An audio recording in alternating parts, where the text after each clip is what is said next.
अब परमात्मा ने कहा था कि जैसे अपना ज्ञान दे करके आप यहाँ से ले जाना, जैसे वेदों में प्रमाण है, आपको बहुत बार दिखाया है, समय आने पर दिखाएंगे आज भी, कि वो परमात्मा सतलोक से गति करके आता है। वो 3 प्रकार के शरीर में सभी अपने प्राणियों के सभी ब्रह्मांडों का वो देखभाल करता है, पालन पोषण धारण पोषण करता है। एक शरीर है मनुष्य सदृश है परमात्मा, नर नारायण देह है। ये शरीर मनुष्य को भी परमात्मा जैसा ही मिला है, लेकिन उसकी सामर्थ्य, परमात्मा की शक्ति, उसका नूर वहाँ पर विशेष है, अलग है, हमसे ज़्यादा, इसलिए तो परमात्मा है। एक आत्मा एक परमात्मा, तो अपने आप 2 हो गए, एक श्रेष्ठ आत्मा, एक आत्मा सिंपल। तो ऐसे एक राजा, एक मनुष्य, एक नागरिक है, एक राजा है, शकल दोनों की एक जैसी है, मनुष्य ये दोनों हैं, लेकिन उसके सामर्थ्य में दिन और रात का अंतर है। ऐसे ही परमात्मा और जीव में समझो, जीव जीव है, एक नागरिक है, परमात्मा हमारा राजा है, वो मालिक है, वो जनक है, हमारा पिता भी है, उसमें सर्व गुण है। तुमेव माता च पिता तुमेव बंधु च सखा तुमेव, तो उसके अंदर सभी गुण है परमात्मा के अंदर। वो सबका भ्रातर भी वही है, माता यानी जनक भी वही है, पालक पिता भी वही है, बंधु असली साथी भी वही है, और मित्र भी वही है, बंधु यानी भाईचारा वही है। तो उन्होंने, उस परमात्मा ने हमें ये ज्ञान दिया कि तुम सतलोक के रहने वाले हो, फिर तुम वहाँ चलो। तो काल ने कहा था कि आप अपना ज्ञान देकर ले जाना, परमात्मा जोर जबरदस्ती ना करना। अब जैसे ये परमात्मा सचखंड से चलकर आता है, वो 3 प्रकार से अपने जीव शरीर की स्थिति में 3 प्रकार के शरीरों में काम करता है, मनुष्य सदृश ही है वह। जैसे एक शरीर में तो सतलोक में रहता है, स्थायी रूप में, करोड़ सूर्य मिला दे, करोड़ चंद्रमा उसके एक रोमकूप में, इतनी रोशनी है, वो भी फीकी पड़ जा समझो। और तख्त पर विराजमान है, जैसे राजा बैठता ऐसे मुकुट वगैरह धारण करके परमात्मा, ऊपर सफ़ेद छत्र है, सफ़ेद मुकुट है परमात्मा का, सफ़ेद ही सिंहासन है सारा उसका, वहाँ विराजमान है। और दूसरे रूप में वो क्या करता है, एक तो शिशु रूप धारण करके प्रत्येक युग में आता है, और एक सरोवर के ऊपर कमल के फूल पर विराजमान होता है, वहाँ से कोई निसंतान दंपति उनको ले जाते, प्रत्येक युग में ऐसी लीला है। और फिर वो कंवारी गायों का दूध पीता है, कंवारी गायें दूध देती है, परमात्मा पीते हैं, उनकी परवरिश की लीला ऐसे पूरी होती है। उन कंवारी गायों में दूध कहाँ से आता है, सतलोक से आता है। और फिर ये तो मालिक की दूसरी स्थिति हुई शरीर की, फिर धीरे धीरे बड़े होते हैं, छोटी आयु में ही प्रचार शुरू कर देते हैं, परमात्मा अपने जो उद्देश्य से लेकर आते हैं।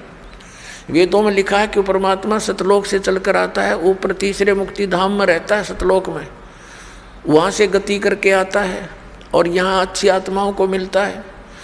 किस उद्देश्य से आता है, उपदेश करने के लिए, तत्व ज्ञान समझाने के लिए आता है। तो शिशु रूप धारण करके परमात्मा आते हैं प्रत्येक युग में, तो धीरे धीरे बड़े होते हैं, अपना ज्ञान का प्रचार करते हैं। ये दूसरी स्थिति। और तीसरी स्थिति में वो कैसे आते हैं शरीर में, जैसे कहीं भी महात्मा के रूप में प्रकट हो गए, जैसे जिंदा महात्मा के रूप में कलयुग में वो अधिक आए हैं। और उस जिंदा महात्मा के रूप में वो कभी भी आकर किसी भी भक्त को, अच्छी आत्मा को मिलते हैं। किन किन अच्छी आत्माओं को मिले, आदरणीय धर्मदास साहिब जी, आदरणीय मलुकदास साहिब जी, आदरणीय नानक साहिब जी, आदरणीय दादू साहिब जी, आदरणीय गरीबदास साहिब जी, गांव छुड़ानी जिला दद्दर हरियाणा वाले, आदरणीय गीसा दास साहिब जी, गांव खेखड़ा, और जिला मेरठ उत्तर प्रदेश वाले, इनको मिले जिंदा महात्मा के रूप में आकर के, और उनको सतलोक लेकर गए सचखंड। और वहाँ जाकर के उनको फिर वापस छोड़ा, क्योंकि वो दृढ़ भक्त थे। वो दृढ़ भक्तों को मिलते हैं, अच्छी आत्माओं को मिलते हैं, ताकि उसके मिशन में सहयोग दे सके। तो वो स्टेनलेस स्टील थे, जो उनको कह दिया दाता ने वो फाइनल, उनके लिए सारा संसार एक तरफ, वो महापुरुष एक तरफ थे। जैसे आपने जन्म साखी भाई बालावाड़ी में देखा, परमात्मा के उस यथार्थ मंत्र का स्वयं जाप कर रहे थे नानक साहिब जी, और जब उनकी देखा देखी उनके शिष्य मर्दाना ने भी वो जाप शुरू किया, तो उसको ऐसा झटका दिया कि वो मर गया होता, डूब गया होता समुद्र में। एक बस ऐसी घबरा गया मर्दाना। तब उसको कहा कि तू नकल ना कर, मेरी करनी ना देख, मैं जो बोलता हूँ गुरु की आज्ञा का पालन कर। तो वो दृढ़ भगत थे, किसी विशेष समाज सिख समाज को सतनाम नहीं बताया उन्होंने। समाज अपने स्थान पर, भगवान अपने स्थान पर। तो वो भगवान के बच्चे थे, वो दृढ़ व्यक्ति थे, दृढ़ भगत थे, श्रेष्ठ आत्माएं थी। उनका उद्देश्य ये नहीं था कि भी मैं इसके ना बताने से कोई हानि समाज को होगी, नहीं, वो तो जैसी थी उसी चल ही रही थी। अब उससे घनी हानि हो जाती, चाहे वो डिक्लेयर कर जाते। आज ये सारे नकली पंथ, ये सतलोक की महिमा गाने वाले काल के द्वारा चलाए गए सारे नकली पंथ, अब गुरु ग्रंथ साहिब से पढ़कर यही नाम देते रहते। ऐसा झटका दे दिया कि डर गए सारे, पूरा सिख समाज के खबरदार देश नाम का जाप किया।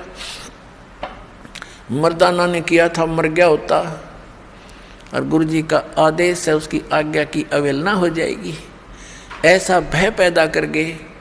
क्या वो हमारे हितैषी नहीं थे? वो परम हितैषी थे, वो जानी जान थे कि आग लग जाएगी, जाइए मंत्र दे दिया तो नाश हो जाएगा बात का। तो ऐसे उन दृढ़ भक्तों को परमात्मा आकर मिलते हैं। तो ये तीसरी स्थिति थी उनकी। अब उनको हिदायत दे दी थी कि समय आने पर इसको फिर देंगे अपने बच्चों को। अब जैसे कोई भी हिंदू धर्म में देख लो, सिख धर्म में देखो, विशेषकर इन दोनों धर्मों में दास देख रहा है। बाकी मुसलमान धर्म से और ईसाई धर्म के क्या क्रिया है, इतना विशेष दास परिचित नहीं है। इतना अवश्य है कि वो मुसलमान धर्म के लोग भी बलि चढ़ाते हैं, कुछ हिंदू समाज के भी चढ़ाते हैं। ये गलतियां हैं दोनों की। लेकिन यहाँ दास देख रहा है कि यहाँ विशेष धर्म की व्यवस्था है। जैसे सिख समाज के अंदर वाणी का पाठ और वहाँ उनका लंगर चलता है। धर्म की ये धर्म यज्ञ कहलाती है। ये दो धर्म यज्ञ करते थे बस। ये एक तो ये धर्म दो यज्ञ करते थे, एक धर्म यज्ञ और एक ज्ञान यज्ञ, वाणी का पाठ। तो इनसे क्या होता है, मोक्ष नहीं हो सकता संग जन्म भी इन क्रियाओं से, लेकिन मनुष्य के शरीर की संख्या बढ़ जाती है।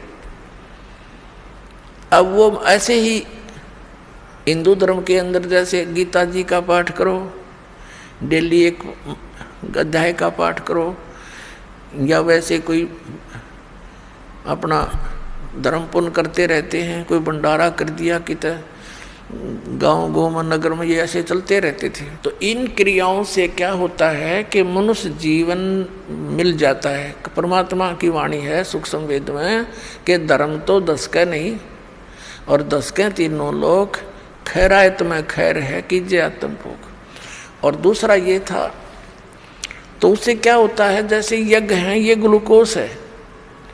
एक रोगी है, जैसे दास ने बताया कि हमारे जन्म और मृत्यु का दीर्घ रोग लगा हुआ है। ये दीर्घ रोग उसी ट्रीटमेंट से कटेगा जो महापुरुषों ने खुद प्रयोग किया और परमात्मा ने आकर बताया।